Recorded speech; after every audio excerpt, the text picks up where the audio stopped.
So the dream of an undefeated Fever season is dead. Bummer. Bummer. But I would actually call that an encouraging loss for Indiana.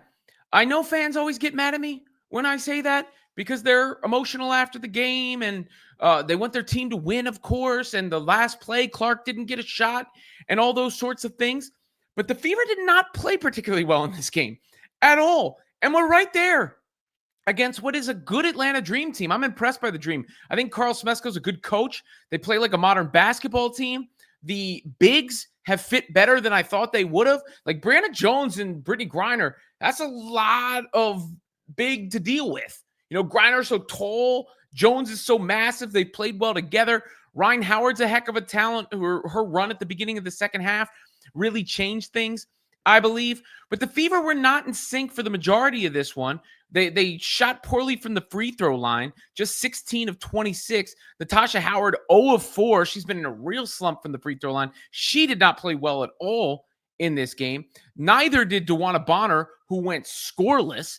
So the two big acquisitions, or two of the big acquisitions, did not play well at all. The Fever really relied on their core four from last year. You know, Clark put up monster numbers, which we'll get into in a bit.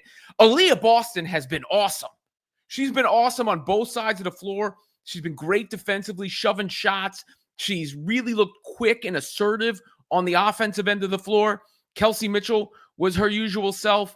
Lexi Hull was that energetic dynamo. But overall, it just wasn't a very well-played game by the Indiana Fever. Now, when you get into the end of it and you're still right there and you have the lead in the waning seconds, you want to win the game, of course. And you can second guess things like, why was Kelsey Mitchell the one defending down the stretch?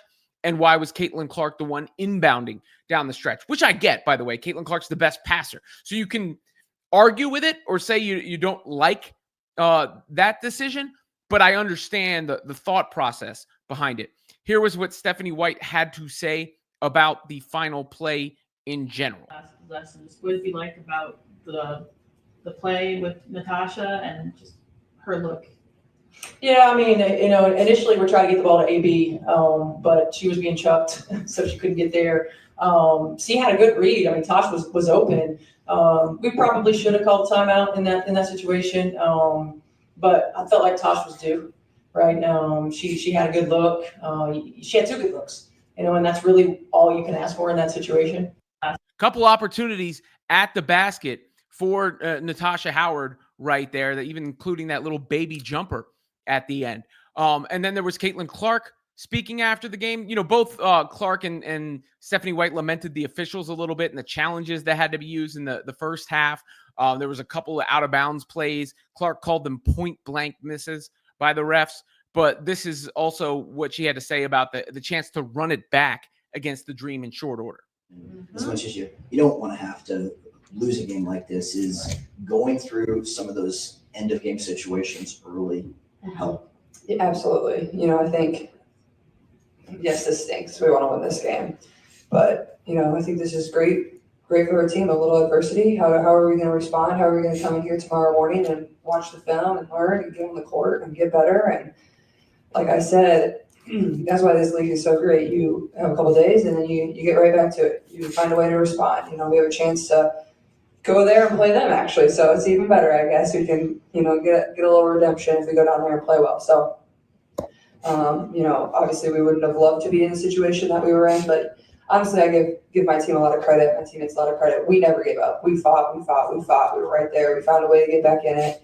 When things didn't seem very good for this group, at least we stayed together and we kept fighting, and that's a positive.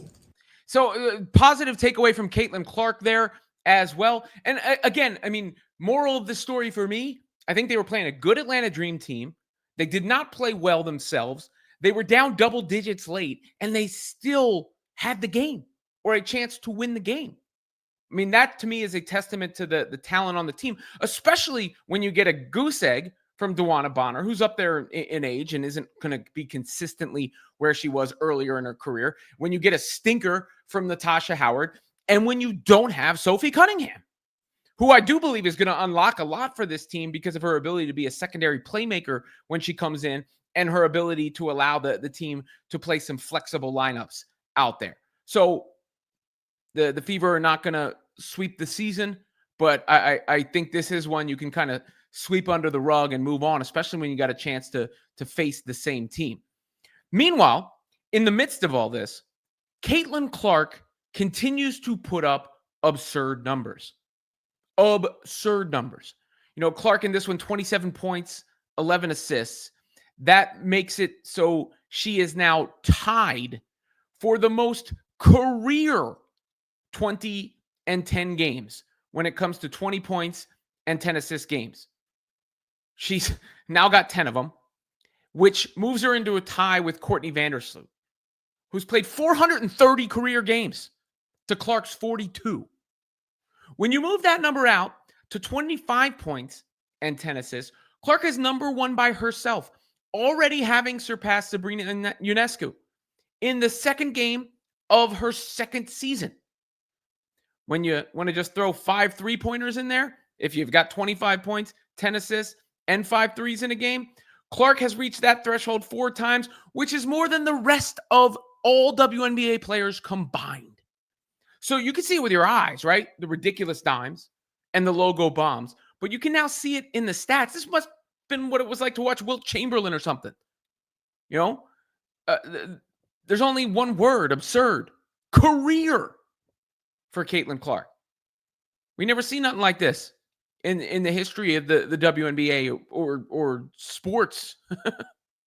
It's just a wild thing to even articulate and put out there. So it's also worth sharing that. And I'm sure Clark would tell you, in a loss, it doesn't really matter, or she's not focused on the statistics or anything like that. But it's still staggering. It's still a staggering thing to put into perspective when you're viewing it through the prism of a career. It's another, it's the single game assist record, which is amazing, but the single season assist record even, okay, a single season, a single game. The most career games like that, despite, the career having just started, it goes to show you this ain't the a made up thing. This ain't make believe. This ain't boosted. It ain't none of those things. And I believe you're only going to see more of this basically every game.